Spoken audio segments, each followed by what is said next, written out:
At the outset, I would just like to observe a moment of prayer and remembrance and respect for Phyllis Walsh and for anybody else in America who has taken their life in the face of an impending foreclosure. Energy and a lot of great people doing a lot of great things. But what I did not see was a multidisciplinary approach to this concern, and I think that we're going to achieve that today and henceforth. This is the first of several of these meetings we'll be having bi-monthly, and we're looking at every issue that there could be. We're looking at mediation, education, litigation, legislation, all of them, to help the homeowners in Seattle and beyond. And I want this to be a prescriptive model. I have a couple of asks for you. One is that part of the problem is that there's two rules of law, one for people of lower socioeconomic value and one for the corporations. Right now, the corporations are able to file their paperwork and their deeds of trust, and these are accepted as factual documents and go unchallenged by the court. We could simply audit our own county records and make sure that these chains of assumption are legal. They are often not.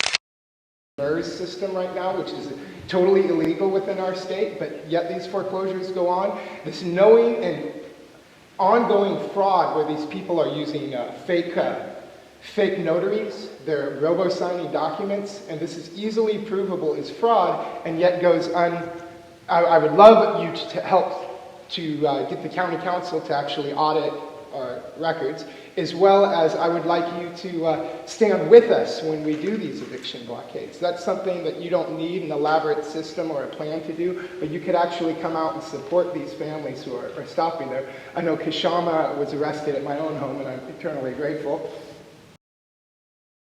I support your efforts. I think without them, change will be very slow, and we need to speed it up. Thank you. Thank you for coming out tonight. Yeah, thank you for having us. There's one thing I want to know. What's so funny about peace, love, and understanding? A whistleblower from Bank of America came out and disclosed that it was policy for Bank of America to destroy homeowners' modification packets, and then they were rewarded with $500 per foreclosure that they did. So they were incentivizing foreclosure. It is and was policy, Bank of America, one of the largest, to foreclose on families.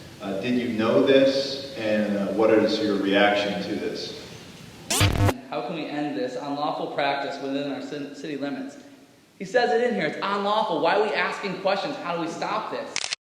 And it's not, he's right, how do we stop this? But it shouldn't be a question in our minds. Why do we have government? To stop the abuses of others. But we have city council members who are unable to do this because they're elected by these people. They taught, sometimes the ones that Richard Conlin specifically loves to say, I was just an activist, past tense. What are you doing now? Who do you work for then? They get into office and then they just stop working for us. This is our government. The fraud is there. I'm paralegal. I dive into it. It's there and quite evident. There shouldn't be one more loss of life or unnecessary loss of a home at the hands of the banks, as far as I'm concerned. Homeowners must no longer suffer in shame and silence. And if I could leave with one thing, one message, this is not a deadbeat homeowner issue. We talked a little bit about eminent domain briefly, but what I want to draw your attention to in my question is that I reference also down in Oregon there's a Merkley Mortgage, okay, where homeowners refinance with the government at a 4% rate. Government borrows money at 2%, that difference pays for the program. So that's another alternative. So I think between the Merkley Mortgage and eminent domain, I'm looking for resolution. And everybody in this room, I think everybody in the whole state that's underwater or facing foreclosure is looking for resolution. So I guess my question to all of you would be, can we have your commitment that you will thoroughly investigate each of these avenues and put something in motion before the end of next year, because the time is running? That would be my question. So, yeah, I mean, in terms of the multi-mortgage solution, I mean, it's clear that that type of solution is an urgent solution because so many. And I'm gonna just give you 1 minute actually. Millions of homeowners have been taken for a ride to these usurious interest rates that were sold by Wall Street banks, and there's clearly a great need for low interest rate financing. And a city financing program is going to be more reliable than, let's face it, this is going to be a city, if it's a city-run public financing program, then it's going to be completely different. The goals of that program are going to be completely different than anything run by private banks. Private banks are going after their own profits, after CEO bonuses and salaries. What we need is for this process to be taken over by the city, by the government, but to be run democratically by people and the city together, so that low interest rate financing is made available to homeowners who are underwater. And we need to put... So everyone remembers banks got bailed out, we got sold out. It's still happening. City council is using eminent domain to help local businesses, business owners at the waterfront with parking by stealing a 103-year-old woman's private parking lot and building a parking lot there. So a business is getting eminent domain used to help them with their profits, while a private citizen is being screwed over. Richmond, California, or start with Rich something, California, Richmond, is using eminent domain to take up foreclosed homes. We could use foreclosures. We could do that. But it's the same thing. The people that are bankrolling them to get in counsel are the same people we're getting screwed by. The same people they have dinner with that night are the same people we're getting screwed by. Our government is working against us because that's just the nature of the beast. It's how you get elected. We just need to clean house and don't elect politicians, elect citizens.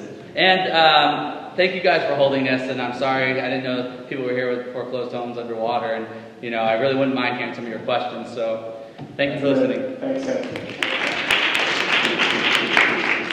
The question again was about the Merkley Mortgage. Richard Mortgage, and also eminent domain. When I was back in D.C., I met the mayor of Richmond. In fact, we belong to the same organization now. Her name is Garrett McLaughlin. She stopped Wells Fargo from basically holding an injunction, stopping them from going forward. We talked a lot about strategy. I'm working with other electeds around the country. We want to make foreclosure and basically principal reduction, whether it's through eminent domain. I'm not sure about the Merkley thing, whether that's a principal reduction, but whatever it is, we want to basically say we want to use government to address the foreclosure issue, and we want to be able to do it in a way that does not just string on someone so they can never really pay off the loan. We want a real solution. I think eminent domain offers a lot.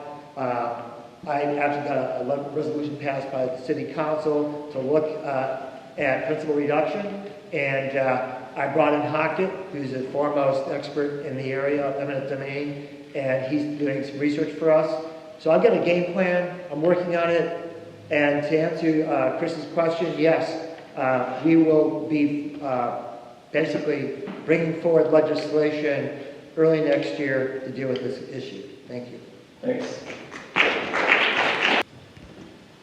Well, as long as housing is a commodity and not a right, financial institutions are going to take advantage of that and gouge us. That's what they're in business for. Until we make a revolution and nationalize the banks and begin to see housing not as a commodity, this is going to continue.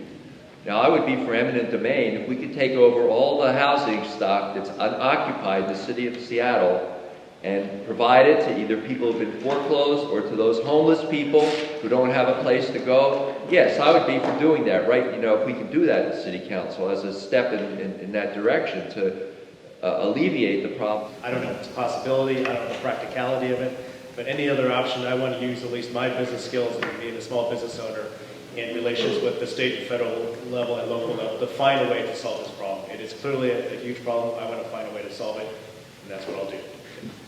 Appreciate that. Gorgeous. Similarly, I've talked about eminent domain. I think there's potential there. The Merkley law or Merkley mortgage, I think there's potential there. And to the question specifically, yes, I will research that and figure out what tools we have available in our state. The other tool that I'd add is Senator Bob Hasagawa has been working for a number of years on a state bank to figure out some other tools so that we can help our citizens with our resources to build our communities. And we're advocates of fighting against foreclosure. We're also homeowners that are dealing with banks that are fraudulently manipulating fraud foreclosures on us and modification scams, and we're here to see what this is all about.